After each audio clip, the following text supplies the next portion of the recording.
AI समिटमध्ये निर्माण झालेल्या गोंधळाबद्दल गलगोटिया विद्यापीठाने माफी मागितलेली आहे। एआय इम्पॅक्ट समिट एक्स्पोमध्ये झालेल्या वादानंतर विद्यापीठाकडून अधिकृत स्टेटमेंट जारी करण्यात आलंय।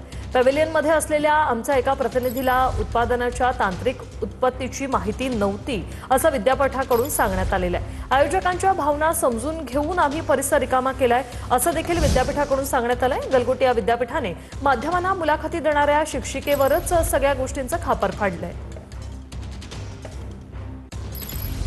पण महापौर पदासाठी भाजपकडून ऐनवेळी नाव बदलल्यानं नाराजी व्यक्त होते। महापौर पदासाठी स्नेहा मेहुल पाटलांच्या नावाचं पत्र समोर आले। महापौर पदाचे उमेदवार नारायण चौधरी नाराज असल्याची माहिती। नारायण चौधरी काँग्रेस राष्ट्रवादीच्या भिवंडी सेक्युलर फ्रंट सोबत जाण्याची शक्यता आहे। मी आज 10 दिवसापासून सहयोगी पार्टीशी संपर्क करतो। आमच्या काही मीटिंगी झाल्या, हा झालं, तरी सुद्धा त्यांनी मला काही मदत केली नाही। त्यांनी कॅम्प लावायला लावलं मला, आणि मी वारंवार त्यांच्या संवादात असताना सुद्धा त्यांनी मला काही त्याचा उत्तर दिलं नाही।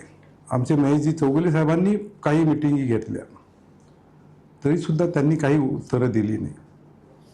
आज मी ह्या परिस्थितीत आहे की गठबंधनची सरकार असताना सुद्धा आपला उमेदवार बसू शकत नाही। शर्मेची बाब आहे।